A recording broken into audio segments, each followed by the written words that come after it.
Hello बच्चों, welcome to माँ की पढ़ाई।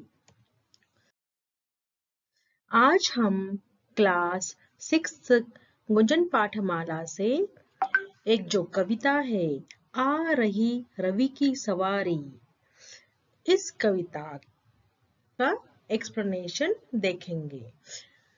तो देखिए, इस कविता के कवि है हरिवंश राय बच्चन। हरिवंश राय बच्चन जी के द्वारा यह कविता लिखी गई है। तो चलिए, आ रही रवि की सवारी। यहाँ पर रवि का अर्थ होता है सूर्य, सूरज, और सवारी यानी वाहन, व्हीकल। तो सूर्य की जो वाहन है, जो रथ है, वो आ रहा है। इस कविता का जो हेडिंग है, जो शीर्षक है, इसका अर्थ यह है कि सूरज भगवान का जो सवारी है, जो वाहन है, वह आ रहा है। देखिए, बातों बातों में कविता का शीर्षक और चित्र क्या संकेत देते हैं। शीर्षक यानी इस कविता का जो नेम है, वो आपको क्या बता रहा है, और चित्र यानी ये जो नीचे फर्स्ट पेज पे आपका पिक्चर दिया हुआ है, तो वह क्या संकेत, क्या दर्शाता है। What these pictures are showing। आगे देखिए, सूर्योदय और सूर्यास्त के समय प्रकृति में और आपके आसपास के क्रियाकलापों में क्या परिवर्तन दिखाई देता है। सूर्योदय, सूर्योदय यानी सनराइज, सूर्यास्त यानी सनसेट। तो इस समय प्रकृति यानी नेचर, तो इस समय नेचर में क्या क्या परिवर्तन आपको दिखाई देता है, वह आपको एक्सप्रेस करना है, बोलना है। आगे देखिए, प्रकृति प्रेम और सौंदर्य भावना का विकास करने वाली इस कविता के माध्यम से कवि ने विजय और पराजय दोनों ही स्थितियों में दोनों ही स्थितियों में समता बनाए रखने का संदेश दिया है। तो इस पोयम में, इस कविता में क्या दिया है आपको कि विजय और पराजय, यह जो बातें हैं, इसके बीच में समता कैसे बनाई जाती है, क्योंकि विजय और पराजय हमेशा साथ नहीं रहते हैं। तो जैसे दुख और सुख ऐसे जो होता है, दुख के बाद सुख, सुख के बाद दुख, तो जीवन में यह चलता ही रहता है। वैसे विजय और पराजय यह भी आपके लाइफ में चलती ही रहती है। तो इसका संदेश इस कविता में दिया है। ओके, तो चलिए अभी हम कविता स्टार्ट करते हैं। यहाँ पर मैंने देखे इस साइड में आपको शब्दार्थ दिए हुए हैं, तो आपको अगर वर्ड समझ में नहीं आया तो आप यहाँ पे शब्दार्थ में देख सकते हो। तो चलिए शुरू करते हैं। आ रही रवि की सवारी। रवि यानी सूरज, सूर्य, सवारी यानी व्हीकल। मीन्स ये मॉर्निंग का टाइम है, सुबह के टाइम में जब सूरज भगवान आकाश में आते हैं, सूर्योदय हो जाता है, उस टाइम ऐसे कविता के जो कवि है वह कह रहे हैं कि जैसे ऐसे लग रहा है कि सूर्य भगवान की यानी रवि की सवारी, व्हीकल आ रही है। यह कब की बात है? मॉर्निंग की, सूर्योदय के वक्त जब सूरज आसमान में, आकाश में आते हैं, तो ऐसे लगता है जैसे उसको वह अपने व्हीकल के ऊपर बैठकर आ रहे हैं। आगे देखिए, नव किरण का रथ सजा है। सो उनका रथ कैसे सजा है? नव किरणों से, यानी जो न्यू रेज है, सूर्य की जो न्यू मॉर्निंग के रेज होते हैं, उससे ऐसे लगता है कि उनका रथ, जो व्हीकल है, वो सजी हुई है किरणों से। New rays of the morning जो होते हैं, उसके वजह से सूरज भगवान का या रवि का रथ सजा हुआ है। कली कुसुम से पथ सजा है। कली मीन्स बर्ड, कुसुम यानी फ्लावर्स। सो उनका जो पथ है, पथ यानी मार्ग, रास्ता, रोड, पाथ, यह जो है यह किससे सजा हुआ है? कलियों से और फूलों से, यानी उनके जो रास्ते में कलियां बिछाई गई है और फूल बिछाए गए हैं। देखो आप मॉर्निंग में कलियां खिलती है, फूल भी खिल जाते हैं, तो ऐसे लगता है कि जैसे रवि की सवारी आ रही है, सूर्य भगवान की सवारी आ रही है मॉर्निंग में, और उनके रास्ते में पूरे कलियां और फूल खिल रहे हैं या बिछे हुए हैं। आगे देखिए, स्वर्ण की पोशाक सॉरी एक लाइन छूट गई। बादलों से अनुचरों ने स्वर्ण की पोशाक धारी। तो बादलों से अनुचरों ने, अनुचर का अर्थ होता है सेवक। अनुचर यानी सेवक, वर्कर्स कह सकते हो, हेल्पर कह सकते हो। तो जो किसे कहा है यहाँ पे अनुचर, वर्कर, हेल्पर किसे कहा है? बादलों को कहा है। बादल कौन है यहाँ पे? अनुचर है, सेवक है सूर्य भगवान के, जिन्होंने स्वर्ण की पोशाक पहनी है। धारी यानी पहनना, टू वेयर। तो पोशाक यानी ड्रेस, स्वर्ण यानी गोल्डन की। तो बादल में से जो आसमान में जो बादल है, उन्होंने क्या किया है? वह सूर्य भगवान के सेवक है, जिन्होंने गोल्डन ड्रेस पहनी है और भगवान की सेवा में या रवि की सेवा में, सूर्य की सेवा में हाजिर है। आ रही रवि की सवारी। तो देखिए यह जो फर्स्ट आंसर है हमने यहाँ पे कंप्लीट कर लिया। अभी चलिए नेक्स्ट स्टैंजा देखते हैं। यहाँ पे सेकेंड और थर्ड स्टैंजा एक साथ दिया हुआ है बच्चों मैंने, तो ध्यान से पढ़िए।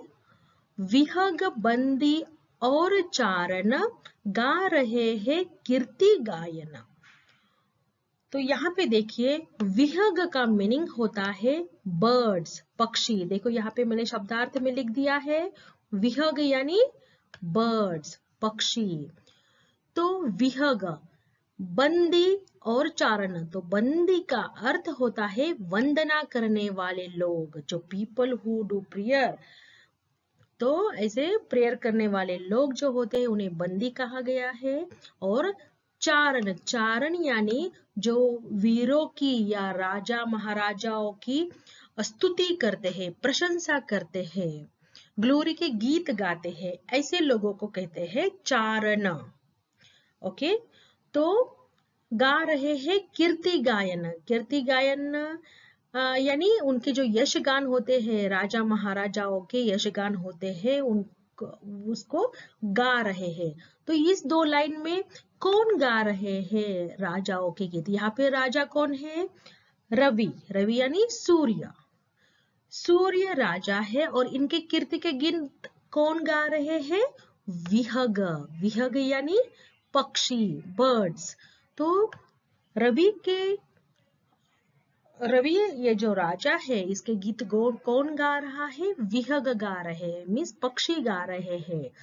जो बंदी मीन्स वंदना करने वाले, जो प्रेयर करते हैं उनको बंदी कहते हैं। तो पक्षी रवि भगवान की यानी सूर्य भगवान के आने से उनकी वंदना कर रहे हैं, उनकी स्तुति में उनकी कीर्ति गायन गा रहे हैं, कीर्ति के गीत गा रहे हैं, उनके यश के गीत गा रहे हैं, जैसे सूर्य भगवान विजय पाकर आ गए हैं, इसीलिए पक्षी उनकी यश गान गा रहे हैं। ओके, तो सिंगिंग ग्लोरी सॉन्ग कह सकते हैं हम यहाँ पे। कीर्ति गायन मीन्स सिंगिंग ग्लोरी सॉन्ग। कौन गा रहे हैं? पक्षी गा रहे हैं। ओके, नेक्स्ट देखिए। छोड़कर मैदान भागी तारकों की फौज सारी। अब ये जो दो लाइन है इसमें देखो, जब सूर्य भगवान आकाश में आते हैं, सूरज जब उगता है मॉर्निंग में, उस टाइम हम तारों को, स्टार्स को नहीं देख पाते हैं, क्योंकि सूर्य का प्रकाश ज्यादा होता है और तारे उसमें छिप जाते हैं, उनका प्रकाश हमें दिखाई नहीं देता है, इसलिए हम तारों को दिन में नहीं देख पाते हैं। तारों में स्टार्स को हम ओनली नाइट में देख सकते हैं। क्योंकि यहाँ पे सूर्य का जो प्रकाश होता है, जो उनका लाइट होता है, वो ज्यादा होता है तारों से। तो इसलिए कवि यहाँ पे ऐसे कह रहे हैं कि तारकों यानी स्टार की जो फौज है, जो सेना है, उनके जो आर्मी है तारकों की, स्टार्स की, उन्होंने क्या किया है, जब भी सूरज या रवि आसमान में आ गए तो वो सारे मैदान छोड़ के भाग गए मीन्स वो छुप गए कहीं जाके। किसको डर कर? सूर्य को डर कर, रवि को डर कर। ओके, तो इसलिए यहाँ कहा गया है कि छोड़कर मैदान भागी तारकों की फौज सारी। फौज यानी आर्मी, सेना। किसकी सेना? तारकों की, स्टार्स की सेना। आ रही रवि की सवारी। ओके, अभी लास्ट स्टैंजा देखे दे। चाहता उछलू विजय कह, पर ठिठकता देख कर यह। तो इस दो लाइन में देखिए क्या अभी सूर्य भगवान में रवि कह रहे हैं, जो राजा रवि है, जो सूरज है, वो कह रहे हैं कि मैं चाहता हूं कि उछलू विजय कह, मीन्स मेरा विजय हो गया है, मेरी जीत हुई है, यह कह जोर से चिल्लाओ, सबको बताओ कि मेरी विजय हुई है, और जोर जोर से उछलू, जोर जोर से मैं बताओ लोगों को। पर ठिठकता देख कर यह, ठिठकता मीन्स अचानक रुक जाना, सडनली स्टॉप हो जाना। तो लेकिन रुक जाता हो, क्यों रुक जाता हो? आगे देखिए, रात का राजा खड़ा है। तो यहाँ पे देखो, रात का राजा खड़ा है, सॉरी, राह में बनकर भिखारी। तो रात का राजा कौन होता है बच्चों? कौन होता है रात में आकाश में कौन चमकता है? तो चांद। तो यहाँ पे रात का राजा किसे कहा गया है? चांद को। तो सूर्य भगवान को ऐसे लगता है मैं मेरे जीत के ऊपर उछलू, आनंद मनाओ, सबको चिल्ला चिल्ला के कहूं, लेकिन मैं वो रुक जाता है। क्यों रुक जाता है? क्योंकि उसके रास्ते में वो देखता है कि रात का जो राजा है चांद, वह खड़ा है भिखारियों के जैसे, भिखारी के जैसे, राह में बनकर भिखारी। ओके, रास्ते के साइड में वह जैसे भिखारी बन के खड़ा है। तो यह देख के वह रुक जाता है। क्यों रुक जाता है? अभी देखो, क्योंकि उसको ऐसे लगता है जब पूरा दिन ढल जाएगा तो फिर से चंद्रमा, रात होएगी और चंद्रमा राजा बन जाएगा, तब वह सूर्य हार जाएगा और चंद्रमा राजा बन जाएगा। फिर सुबह होगी, फिर सूर्य यानी रवि जीत जाएगा, वह राज करेगा और चंद्रमा हार जाएगा। लेकिन ये बार बार होता है, क्योंकि यहाँ पे यह कहना है कि जीवन में भी सुख के बाद दुख आते ही है, दुख के बाद सुख आते ही है। जीवन कभी भी एक अब इस पे निर्भर नहीं होता है, हमेशा हमारे लाइफ में चेंजेस होते रहते हैं। जैसे यश के बाद अपयश आता है, अपयश के बाद यश आता है। तो जब हमें यश मिलता है, जब हमें जीत मिलती है, उस टाइम हमें अहंकार नहीं करना चाहिए, क्योंकि आपको यह सदा हमेशा ध्यान में रखना चाहिए कि आज जो मैं जीता हूँ तो कल मैं हार भी सकता हूँ। सो हमारे सामने जो हारे हुए हैं उनको नीचा नहीं दिखाना चाहिए, क्योंकि कल वह जीत भी सकते हैं, है ना। तो ऐसे ही हमारे लाइफ में भी जो हारे हुए लोग हैं उनका मजाक मत बनाओ, क्योंकि कल वह जीत भी सकते हैं। हारना और जीतना यह लाइफ का एक पार्ट है। तो हम हमेशा जीत नहीं सकते या हम हमेशा हार नहीं सकते। तो यहाँ पे कवि ने विजय और पराजय दोनों ही स्थितियों में समानता बनाए रखने की कोशिश की है, दोनों भी स्थितियों में समानता बनाए रखने का संदेश दिया है।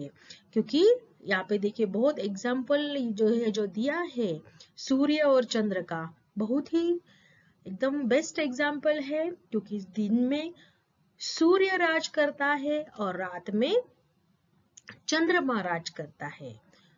तो मीन्स हार और जीत हमेशा बदलती रहती है। तो लाइफ में भी ये बात ध्यान में रखना चाहिए बच्चों। चलिए, इस कविता के कवि थे हरिवंश राय बच्चन, जिनके द्वारा यह कविता लिखी गई है। आई होप आपको यह कविता पूरी समझ में आ गई होगी। अगर कोई डाउट है तो आप मुझे कमेंट कर सकते हो बच्चों। चलिए, यह वीडियो पसंद आए तो लाइक कीजिएगा, अपने फ्रेंड्स के साथ शेयर कीजिएगा और मेरे चैनल को सब्सक्राइब जरूर कीजिएगा। Thank you.